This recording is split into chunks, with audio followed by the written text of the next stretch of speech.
In 2025, the whole crypto story kind of split right down the middle. All the headlines, all the noise was about crashing prices and market chaos. But behind all that, something way, way bigger was going on. A quiet revolution that just might change finance as we know it. So today, we're going to unpack that paradox. So let's just lay out this conflict, right? On one side, you've got the story. Everybody saw the crazy up and down roller coaster price charts. But the real story, the one that's going to matter in the long run, was happening in the shadows.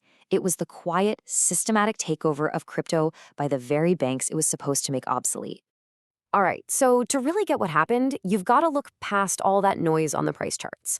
The real story of 2025 is this fascinating tug of war between the old crypto hype and a new, much more grounded reality.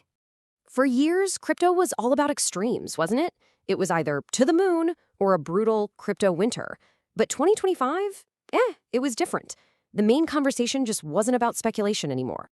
Actually, I think the most interesting part of the year is looking at everything that didn't happen.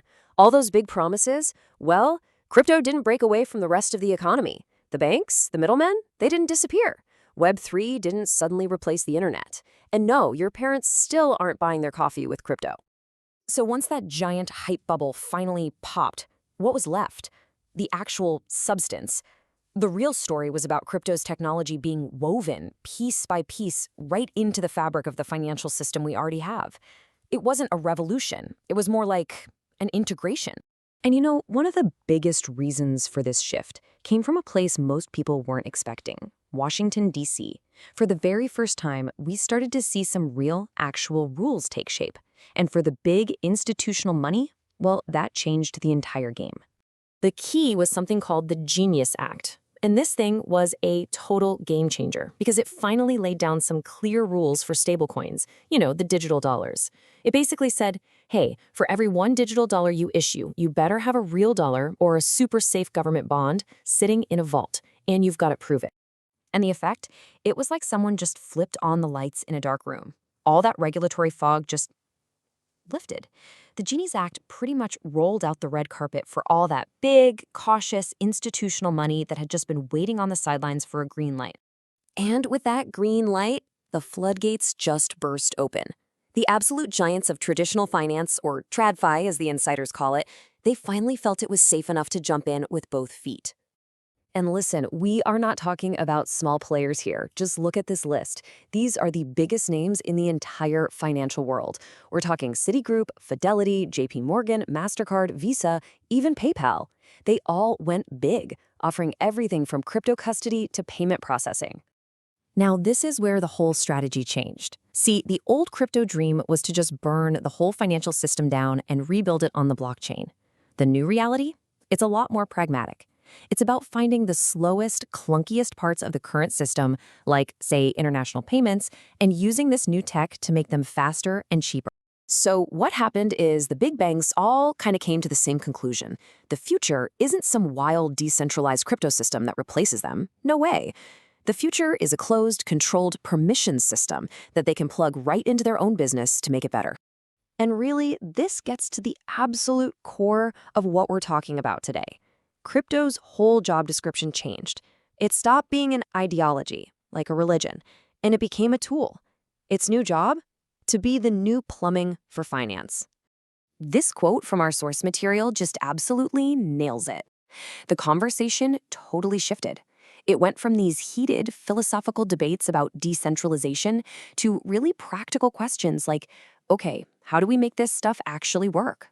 The time for talk was over. It was time to build. This created a huge culture clash inside the crypto world itself. The diehard Maximalists, the folks who believed crypto had to destroy the old system, they really started to lose their influence. A new, much more practical view started to take hold, that crypto isn't here to replace everything, it's here to work alongside it. But hey, don't for a second think that mature means boring, because the money was still pouring in. I'm talking over $16 billion in venture capital funding in 2025 alone. But here's the difference. This was smart money. It was going to real companies building real products, not just some project with a fancy white paper and a prayer. Okay, but before we start popping the champagne, let's get one thing straight. This story is far from over. Yeah, the industry might be wearing a suit and tie now, but it is still being haunted by the ghosts of its really, really wild past. So even with all the new rules and all the big money moving in, the risks are still, well, they're massive. The industry is in a constant, brutal war against hackers. And frankly, a lot of people are still losing a ton of money. I mean, just look at this number, $3.4 billion. That's how much was stolen in just the first 9 months of the year. That is not a rounding error, my friends. That is a giant, flashing neon sign that a big part of this industry is still very much the Wild West. And if you need to understand just how huge these risks still are, get this. Almost half of that staggering amount came from a single hack. One incident. The Bybit exchange got hit back in February, and $1.5 billion just vanished.